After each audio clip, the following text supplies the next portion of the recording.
Hey everyone, welcome to our session on the future of privacy technology from trust to evidence. My name is Vaibhav. I'm the CEO and co-founder of Privado.ai. I was lucky enough to start Privado 4.5 years back and get into the privacy space, which has been so welcoming. And this is our second year of Bridge, so I'm really excited to have to kind of kickstart with this session and have some amazing speakers with me on today. Um, Prashant Mahajan, CTO and co-founder of Privado.ai, Kelly Peterson, Chief Privacy Officer at Grindr, Aaron Weller, Privacy Innovation and Assurance Leader at HP. So, since I joined, I've observed there has been a shift in privacy from a world of trust to a world of evidence. Uh, I remember back in the day, there was this race to kind of get compliant for GDPR, then came CCPA, then came CPRA. As that was happening during that get compliant stage, as privacy teams, we had a bunch of resources available from the company, uh, teams which were trusting us and helping us get compliant, regulators which I believe were more forgiving than they are today. And at that point of time, for privacy teams, trust worked.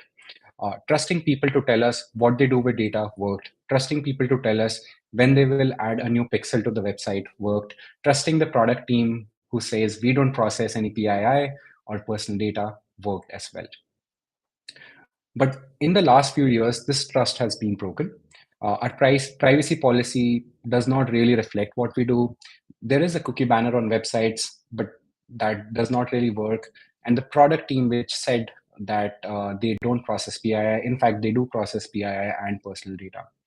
So from we've seen, or I've personally seen, this best intentions, manual process, and trust-based approach doesn't really scale, and that's kind of started to break. And there are a few reasons for that.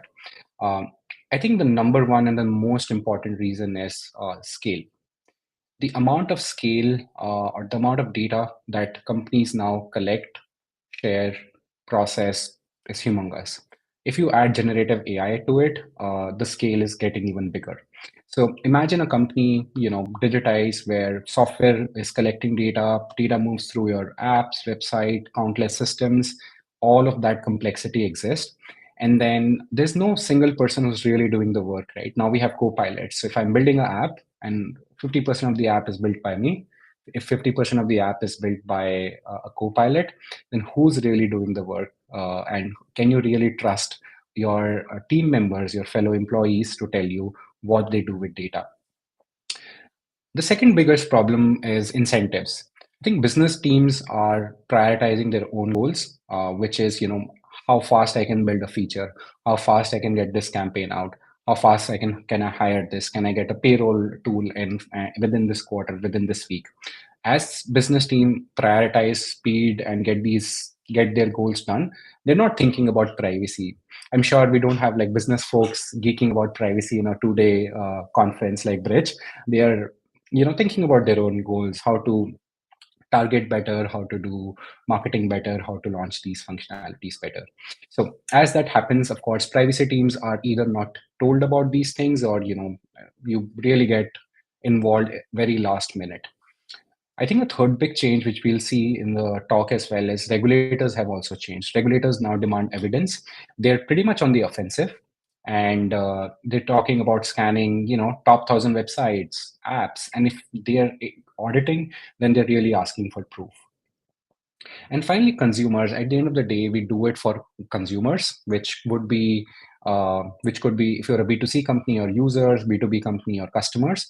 They have also gotten smarter. They're also looking for proof. If you are in US, the CIPA claims, the wiretap claims, the VPPA claims are all on the rise. If you are in Europe, then the NGOs and the consumer groups are doing the same. And a good lagging indicator for that is fines.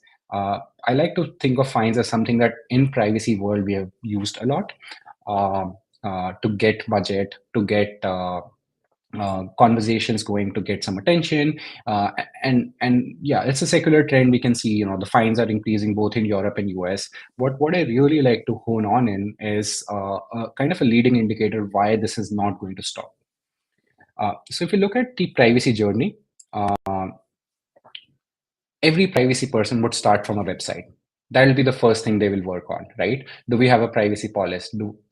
Do we have a cookie banner? Do we have uh, a form, a checkbox, right? All of those things. But if you look at the state of website privacy, that's a report we did last year. In US, 76% of top 100 websites do not honor opt-out signals in California. And I know now there are more states like Colorado doing the same. So this number might be closer to 100. In Europe, 74% of top 100 websites do not honor GDPR consent, which means as a consumer, if I go to the website, say take no action or click on reject all, that consent really doesn't work. The cookies get stored, the pixels get fired.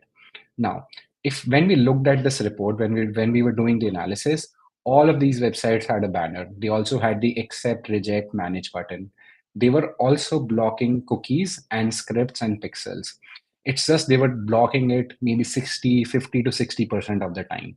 The last 40% led to this non-compliance, which basically means the trusting part failed. You trusting someone to tell you when they add a new script so you can reconfigure the CMP did not work.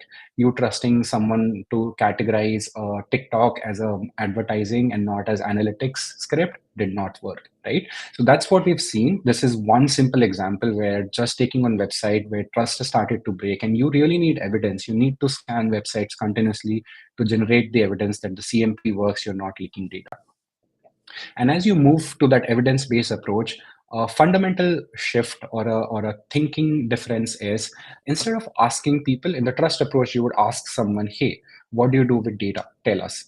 You skip that step altogether and you directly go to the work they do, the output they have produced. So instead of asking which pixels you use, scan the website. Instead of asking, hey, will you process PII in this product, just scan the product. And that's the main difference in the approach. And moving to this evidence-based approach, which starts to scan the output of the work of the people in the company, gives you three advantages, or kind of gives you three main things. The first thing is it builds a foundational data map, shared understanding of what happens with data, which is traceable, which is accurate, which is dynamic. Once you have it, your privacy reviews and assessments are no longer human input based.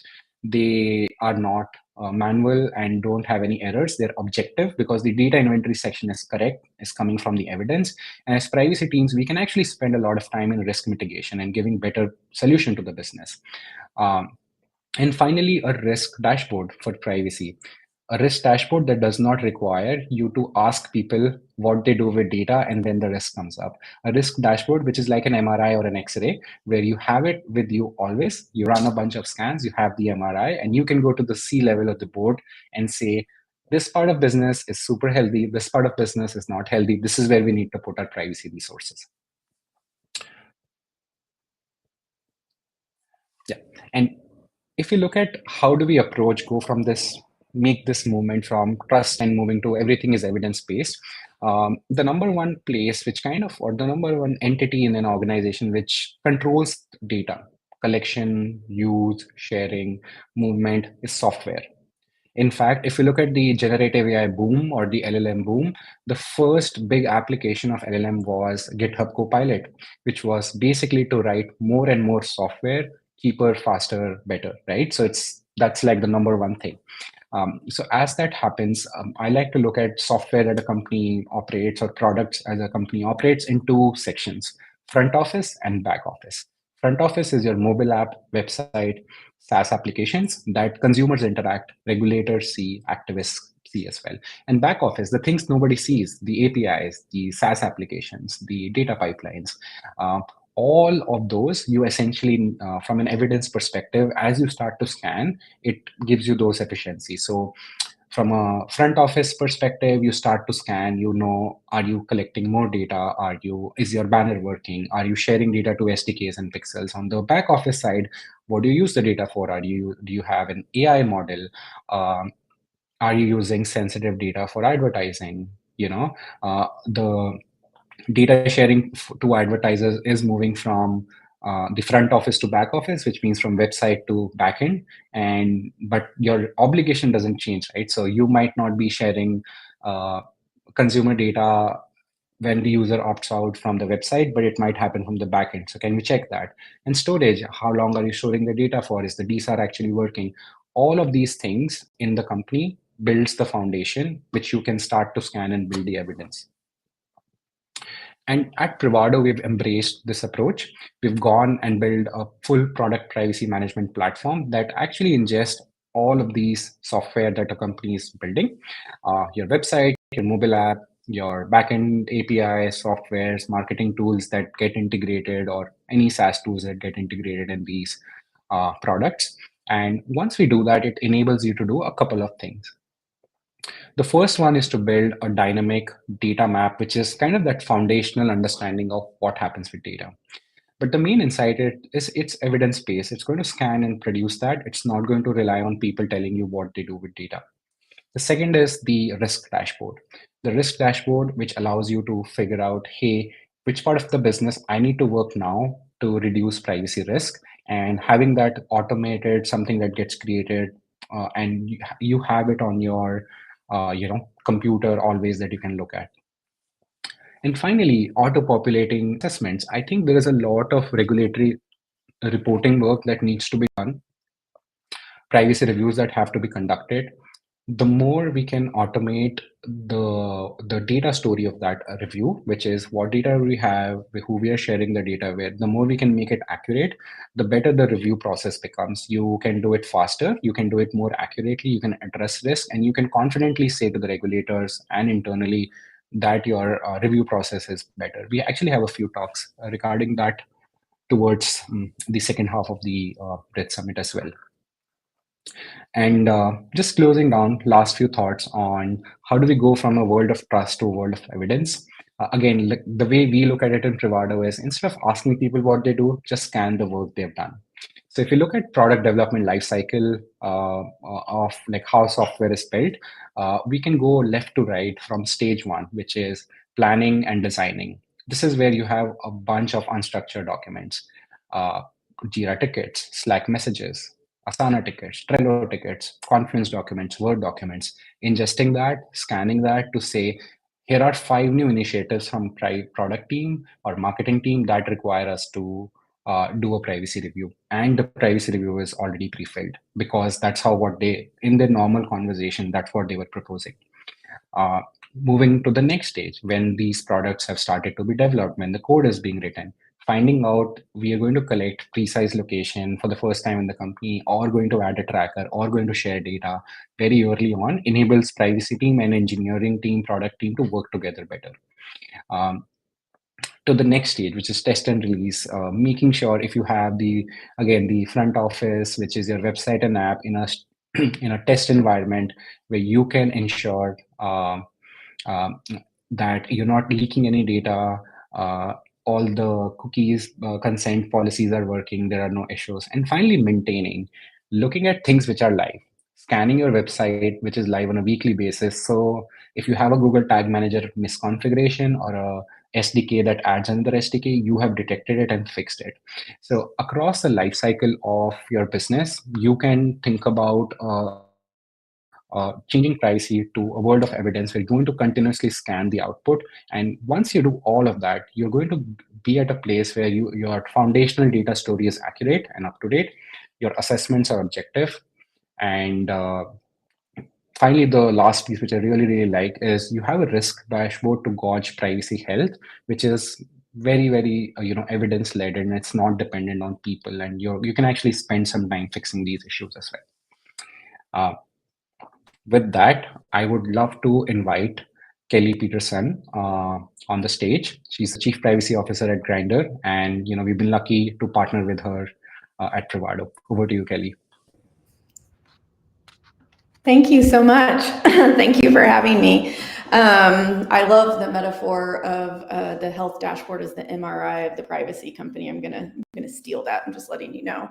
I love being asked to speak on this topic. I love being asked to look into my privacy crystal ball and kind of see where have we been and where are we going in the future. And so I think that how privacy has changed is really reflected in what we value in our global economy. We were once very focused on the purchasing of goods, perhaps services, and now, if I tried to explain to my very Italian Nonna that my data being transmitted to the car company is more valuable than the car I purchased from them. She would have told me I was getting a little too big for my britches. But that's exactly where we have shifted as an economy, which is where everything is valuable, from our homes to wearable devices to how we get jobs. Everything is controlled through these data transmissions. And sometimes those devices are transmitting very sensitive data to companies. And another thing that I've noticed is a change is in consumer awareness. In the US, privacy was kind of seen as a subset of security considerations, unless you were in healthcare. And then, of course, there was HIPAA, which you were very focused on, or frankly, it wasn't thought about very much. And so with GDPR, businesses in the US began to see the impact of privacy and began treating it as a compliance function, but not necessarily embedded within engineering flows or data transmissions, but just, how do we deal with this law that's coming at us from across the pond? But since then, because of these things, consumer awareness has grown, with understanding that they have a right, certain privacy rights afforded to them, or at least an expectation, even if it's not regulated as such. And certain companies have chosen to use privacy as a marketing differentiator for consumer campaigns to win customer trust. So you're starting to see privacy under the umbrella of trust overall. How do we earn customer trust? And companies such as Apple are really leaning into that, and implementing even industry impacting initiatives like Apple's ATT policy to do this. Some companies are still treating privacy as a pure compliance function. It's a necessary business cost, without being able to articulate what the revenue impact, positive revenue impact might be. Because at the very minimum, I think we can convince our friends on the business side that we are revenue preserving, if at a minimum. And in the US, I think the framework that we've seen that has been most relied upon is notice and choice. Tell people what you're going to do, give them an option, typically opt out, and then honor the promises that you made in your public-facing privacy notice that we know consumers actually do read all the time. With the advent of the Internet of Things, with news swirling around about ad tech practices, and now with generative AI being the buzzword, regulators in the US seem to be saying that notice and choice is not effective. That said, there's still a tension in the US over how to best regulate, one, emerging technologies, and how do we regulate privacy. And I think for those of us who have been in privacy for a while know that no matter where the regulator sits, regulation always trails in technology innovation. And so in the absence of a federal framework in the US anyway, states are regulating this. And what we're seeing is this vast expansion of what defines personal data. No longer do we live in the world of where PII, or personally identifiable information, I don't even allow that. That's a cuss word around me, because it's personal data. It's not PII that matters anymore. We're seeing a more robust definition and expansive definition of what sensitive data is. And also consumer health information with Washington My Health, My Data, things that we never considered to be in the realm of consumer health information now is, because of the expansion of that definition. So global companies may have the ability to choose GDPR as a floor for compliance, but not all companies have this luxury. And they struggle with a patchwork of compliance. And with new technologies, there's more of an understanding that privacy programs cannot be conducted or sustained or scaled via spreadsheets or software solutions that are dressed up and peacocked to be anything more than fancy spreadsheets. We really have to shift left, to borrow a term from our security friends, and embed ourselves at the beginning of the software development lifecycle. But how can we do that when we're trying? You can't plug a spreadsheet into a technology development process. And so how are we preparing for that? So as Chief Privacy Officer at Grindr, we began as a dating platform and are known as a dating platform for the LGBTQ community. And that's certainly where we began back in 2009. But 16 years later, we've evolved just as the data privacy landscape has evolved. And our platform, which is available in over 190 countries, is really an open connection platform for users to define what kind of connections they want to make. And so we have to build just as our product is evolving, the privacy program has to evolve to meet the needs of the users and the business. And so I oversee privacy compliance, governance, assurance, and my remit has expanded, like probably many of you, to where I'm now also policy development and compliance for generative AI tools, both that we use internally and those that we're developing. And so as a result, we've built our program based on the following, which I think sets us up for foundational success, and it gives us a mental model as to how we're going to make decisions. First, we have to understand the risk and reward alignment within the company.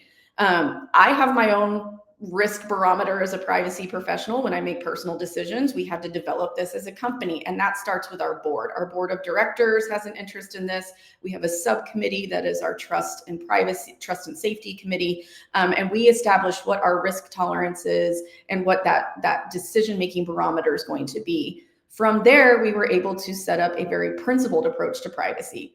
You can align your privacy program to a framework, and certainly there are certain controls that have to be met. But for me, principles are more scalable. So our privacy program is based on 3 key principles. One is transparency. We tell users what we're going to do. We publish blog posts. We have a lengthy but sectioned off privacy policy. We're constantly telling users in the app what data we're collecting, how we're using it, and who it may be shared with. Transparency is key, because transparency is then how we give them choice. Choice that's not only driven by regulatory mandates. Where can we allow users to personalize and opt in or opt out or control the experience that they have within our app? And the third principle is data minimization. Now, that doesn't mean we use no data. It means what it says. What is the minimum amount of data that we need to empower our engineers and to make a product successful and valuable for our users? So based on those 3 principal decisions, that's the lens through which we identify risks and make choices to support the business and ensure that consumers are receiving a valuable experience while also privacy preserving. And this is how we rolled out our approach to AI model development, where all of our globally, regardless of where they live, opt in to the use of sensitive data being used for model development or personalization, and all users have the ability to opt out of non-sensitive data being used for model development and personalization. It stems from the principled approach back to what our risk register is as a company. But key to that is, how do we automate it? Because the future is really in automating privacy where we can. You know, we've moved from quarterly audits of data transfers to monthly audits to now, in partnering with Privado and their evidence-based approach, is sure, we're going to ask people, but we're going to verify. And so I think of it as zero trust privacy, where we are seeing in real time what data is being pushed by code to third parties and within databases within our own infrastructure. And then also looking to see where the risk lies whenever we embed technology through SDKs or certain API calls. What information is attempting to be pulled from our infrastructure as well? So we're looking at both the pushing of information and the pulling of information from people that we partner with in real time, so that our engineers can be educated on fixes of how to stop any privacy policy violations. Because if we rely on point-in-time audits, the potential harm to consumers is already being realized, and now we're in crisis management mode. Whereas using tools like Privado, who we're partnering with, allows us to truly be proactive and automate some of the more manual processes that we've had in place.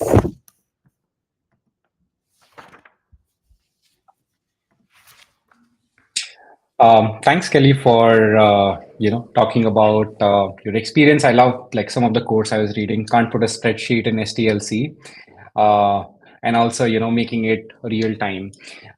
Next, I would love to invite Aaron Weller on the stage. Been lucky enough to work with Aaron as well, and have learned a ton. So off to you, Aaron, for your keynote. Thanks, V. So let me start off with a bit of context, because you may have heard of HP, the brand, but you may not necessarily know a lot of what we do. So HP is a Fortune 100 company. We don't just sell printers and laptops. For example, last year we launched a robot that prints architectural drawing layouts directly into construction sites. saving a lot of manual work. We have industrial 3D printers the size of cars. Our commercial printers print all kinds of food and drink packaging that's likely in your pantry today. We also have scale. Over 100 million devices provide us with insights every single day. And you can imagine the back end infrastructure that supports that kind of footprint as well. And like many other technology companies, we've also made significant investments in AI to provide additional capabilities and streamline user experiences. In short, while we don't have the kind of sensitive data that Kelly does, my job has no shortage of interesting privacy challenges. So in terms of kind of where did privacy come from, I've been around in the industry for quite a while, and I was a CISO before I got into privacy over a decade ago. The way that I tend to see it is that privacy harms are generated, for the most part, in the ways that information is used rather than just whether someone has access to it. So systemically identifying potential privacy harms through automated means is a pretty tricky problem to solve. And with the historical dominance of lawyers in the privacy field, what I've seen across many companies has resulted in many privacy programs, in my view, over focus on process controls rather than technical controls that provide direct assurance that data is being used in the ways we state in our privacy notice. And I tend to think of the privacy notice as really it's the law that you get to write yourself, right? That is, and the FTC will tell you if you do things that are outside of your privacy notice, that is as bad as some of the other things, which goes to what Kelly was saying about transparency and then following through on that transparency being really important. But of course, manual controls aren't sustainable. I heard that several of you in the audience have a small team, maybe even a team of one. And when I was in the information security field, we reached this point a few years ago where the growing sophistication of threats necessitated a change in the way that we dealt with some of the challenges we were faced. A couple of things we saw happen was that new standards were released that were much more specific around what some of the specific harms and controls needed to be. PCI DSS came out in 2004 originally. FedRAMP, which is the standard in the US, if you're going to be working with the federal government in the cloud space, was over a decade ago as well. And these were much more prescriptive. And when some companies had to comply with those standards, then that often went all the way through the supply chain as well. So I like to think that when we're looking at privacy and kind of what do we need to do, it's not just about the laws and regulations, although those are important. It's also who are your customers and what are your customers' expectations of you as well. So as in response to some of this, we developed a lot of new tools and ways of working. When I was running teams of ethical hackers back in the late 1990s, everything was hand-coded. There weren't any of the tools that we have today, no Metasploit, none of the other kind of capabilities. A lot of it was people literally just writing scripts and then running the scripts and improving them over time. So what we needed to do to scale the security field was really to take those manual processes and apply tools and new practices. And that's really what we've seen starting to come through in the privacy space in the last few years. I liked Kelly's quote that you can't put a spreadsheet into an SDLC, but also a lot of the tools that we have used over the last few years, certainly as privacy tools started becoming separate from the other security and GRC tools, they really were kind of spreadsheets on steroids or really simple workflow tools with kind of a privacy sprinkling on top. But the way that I've seen that the field evolving, we need to get beyond that and look not just at the tools that help make the process controls faster, but implement specific technical controls as well. If you're familiar with the ISO standard 31700, which is the standard for privacy by design in consumer products and services that I believe came out in 2022, I was on the US delegation to the organization that wrote that standard. And that looks at privacy controls throughout the lifecycle of a product or a service, not just through shipping the first version. It includes things like training the people that will sell the product in privacy. It includes things like if you've got an end-of-life device or you're going to resell a laptop and buy a new one, how do you then make that laptop safe? How do you get rid of all of the data that's yours before you then pass that off into the secondary market? So when we're looking at kind of the future of privacy, my team is responsible for privacy innovation at HP. And this really includes a lot of looking ahead to the things that are coming down the track and then developing those controls to manage those risks before we fall behind. Last year, the scope of my team also expanded to include privacy assurance, which is really confirming that we do the things that we say we do. And I came from, if you look at my LinkedIn, I came from an audit and assurance background earlier in my career. And then I was audited myself when I was the CISO for a couple of national retail chains in the States. So I know that being audited is, of course, everyone's favorite activity. And the opportunity to build a team from scratch, I've directed my team to really think about architecture as we build out kind of our assurance program, which really fundamentally underlies trust. And I liked the arrow that V had on the slide earlier. And my own kind of thinking around this is that trust is kind of a continuum. It goes from I have faith that this big company is not going to do anything bad with my data to I have experience. I've worked with them for a while. Nothing bad has happened yet. So it must be okay. But getting to that evidence side of things is really kind of where we want to be, where you're not just relying on nothing bad has happened. You actually have some more assurance around nothing bad is happening and will continue to happen because we have, a structure in place. So for me, we're really looking at then how do we get to trust as a key brand value by being able to provide that evidence across the life cycle of all of the data that we have. One example, and this was touched on earlier as well, is I feel that as a profession, we need to evolve the trigger for when a privacy review is necessary. It used to be, and Kelly made the distinction between PII and personal data, which I'm fully aligned with. We have this discussion often that PII is really a deprecated term, far too narrow.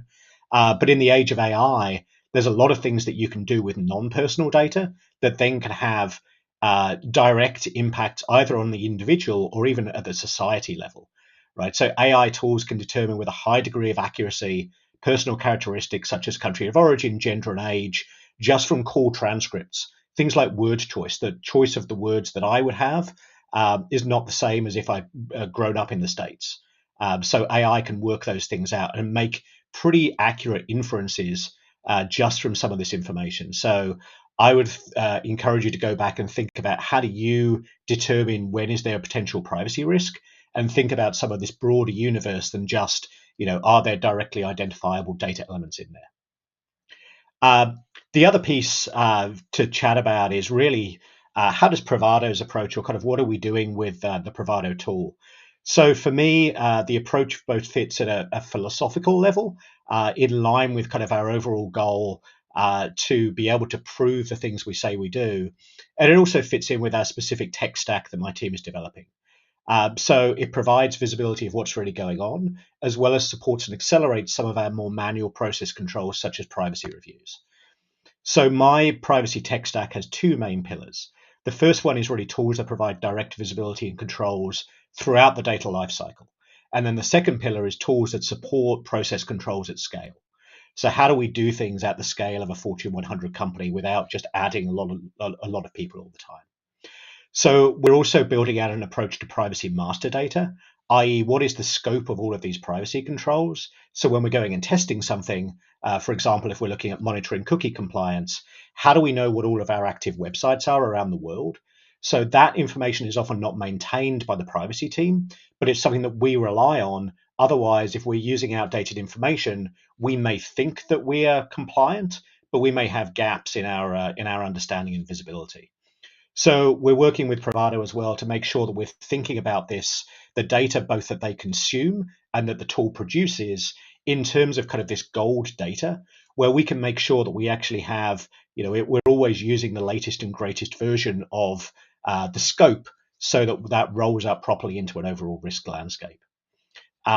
Another piece of benefit as well would be how are we thinking about the cost of compliance to maintain privacy artifacts? Those of you who are subject to GDPR would know that things like your Article 30 registry, your ROPers, a lot of this, you can either design it in a way to meet compliance, or you can design them in a way that you're actually getting some value out of that from a business perspective as well.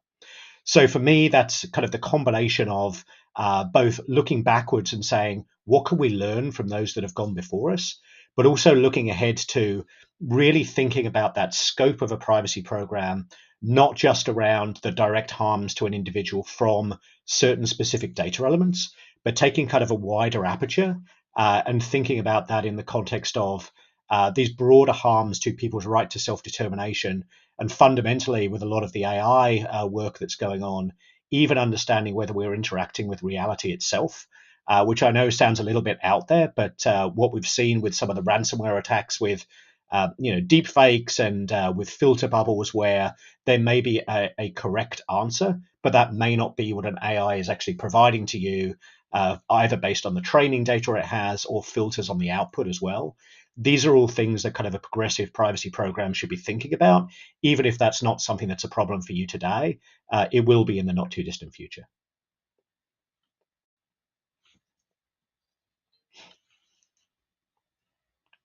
Hey, Prashant. Hi.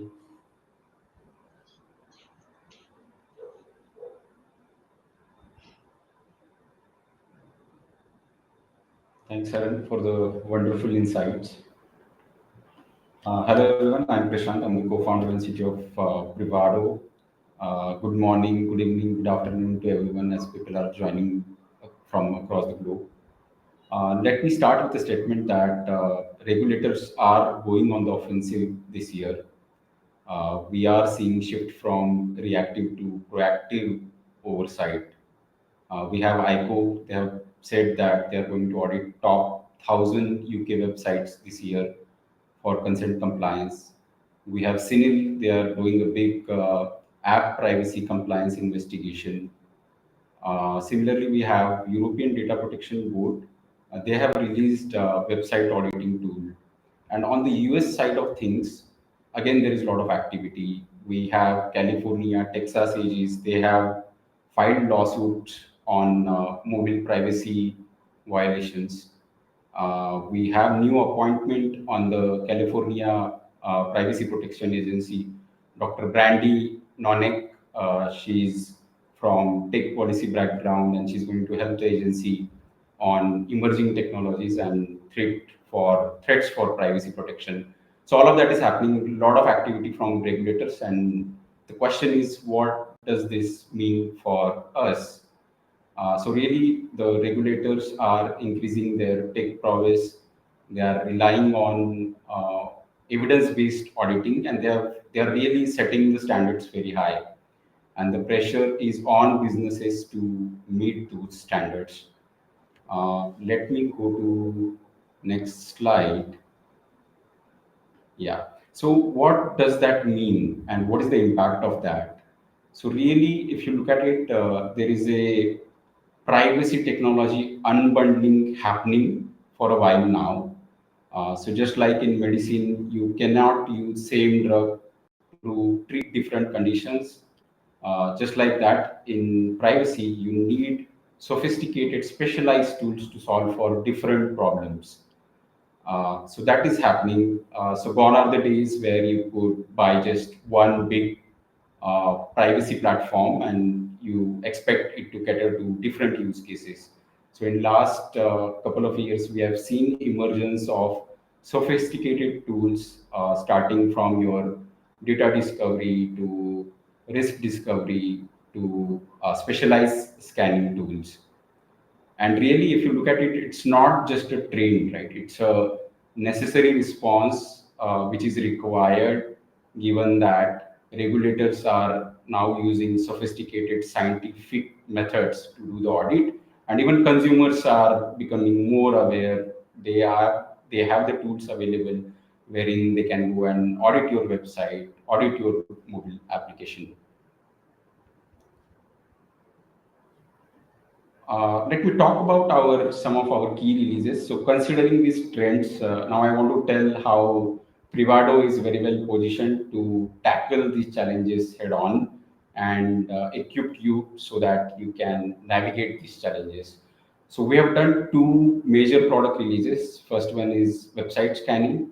Second one is mobile app scanning, and some very exciting features like we now integrate with your marketing stack. We have many new generative AI capabilities, many new use cases we have solved, which was not possible before. So we now have a complete end-to-end product privacy platform, which covers all your backend services through code scanning, whatever backend data sharing is happening. It covers that, and we have consumer-facing scanning in the form of website and mobile apps. And we also have sharing, which is happening with your key marketing partners, and all of this is powered by generative AI. And really, goal is to ensure that you're catching and mitigating risk before regulators could catch it or before your consumers are seeing and making complaining about it. That's the goal. Yeah, so the big feature we launched last year was website scanning. So if you look at websites, they are stitched by using more than 20 different types of third-party tools, which includes your tag managers, your CMPs, your analytics tools, your marketing tools, advertising tools, customer support tools, and your CMP is really is supposed to perform this very nice, perfect orchestra wherein you're taking user consent and then you're ensuring that all these tools and scripts they are honoring and processing the consent in the right manner. Now, what makes this lot more complicated is that there are geo-specific implementations. In Europe, you have your opt-in. In US, you have opt-out. There are tracking technologies beyond cookies like your pixels, trackers. There is browser fingerprinting, which CMP has no control over. So this makes website it makes it very very dynamic and fragile in nature. So just one wrong configuration, one misconfiguration, and everything comes down tumbling like a house of cards. And that's where you need to start scanning your website. So going beyond CMPs because it's a lot more complex and fragile. So we have built this platform where when you scan a website, we simulate different consent scenarios across different geographies from Canada, from UK, Germany, US, whatever geographies you are interested in. And then we capture what's happening. We give you visibility into data flows, cross-border data flows, your third parties, scripts, cookies, and all of it is tied to policies and controls. So we have mapped all major privacy regulations across the globe. So on day one itself, you have some very high risk issues created. And if you triage those issues, your risk score goes down very significantly. So we are seeing great adoption of this. So that's a first major release we did. Second major release we did was around mobile app scanning. So let me start by explaining the difference between website and mobile. In case of website, your CMP can intercept the traffic dynamically. They can detect third-party cookies and tags, and they can block it. Well, that is completely missing in mobile app. In mobile app, you have SDKs which developers integrate. SDKs are again third-party libraries which power certain functionalities inside the app. And as there is no control of dynamically blocking the calls, that makes it probably 10x, 20x more riskier than website. So that's where SDK governance becomes important.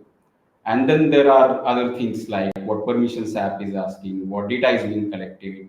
There is a concept of implicit data flows through SDKs, cross-border data flows. And we are seeing, again, regulators are very active here. So recently, there was a big lawsuit filed by Texas AG, big insurance company got the lawsuit. And what they were doing were they had their SDK and they were harvesting data of 45 million Americans.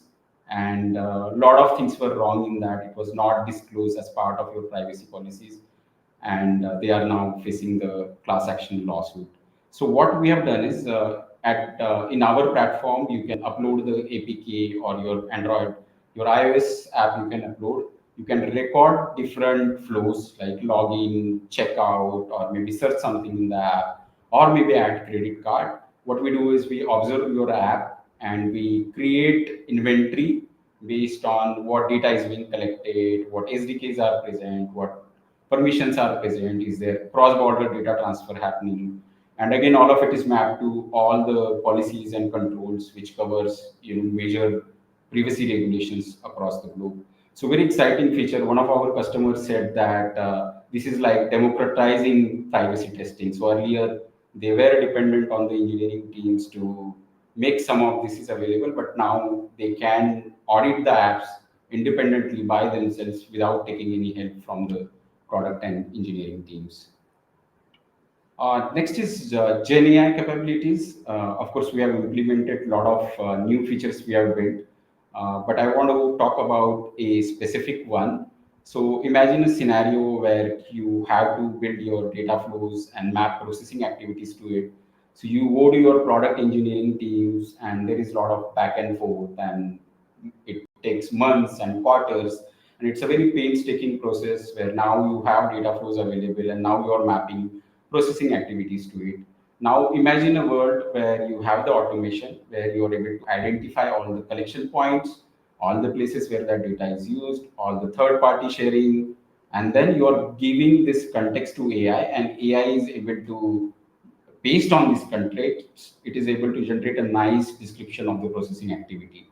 So we have built this feature. Our customers are loving it primarily because it has resulted in big savings for our customers in terms of time and resources required to capture it. This was just one example. We have implemented numerous other cases with the help of AI. We also scan website. In that, we have used AI, which understands configurations of your CMP. CMPs can be very complicated. It can be multi-layered. There could be third-party categorization, cookies categorization. So our AI is able to understand that. And the goal really here is your product and your other functions are getting AI co-pilots. So to boost their productivity. So you should also have the same leverage, and the goal is to bring in that efficiency to your privacy office. And the last one is the marketing stack integration. So when we scan website and mobile app, we discover third parties or your customer data platforms. So a lot of times you would have these customer data platforms where you would ingest data from your website, mobile app, bunch of other sources. You combine data and then it will be sent to your marketing vendors, advertising vendors for cross-selling, upselling, acquiring new customers, or increasing revenue. And that's like a complete black box for the privacy team. So now we have these integrations in place where we can scan your tag managers, we can scan your CDPs, we can scan all your marketing tools to give you that visibility, create the data map, create risk profile if there are any discrepancies with your DPAs, with your contracts. So again, this is very, very powerful. That's all I had. It's going to be very busy year for all of us. There are slew of new privacy regulations coming in the US, and it's going to be exciting time for us. Thank you so much for joining in. Can we have you back to conclude the session?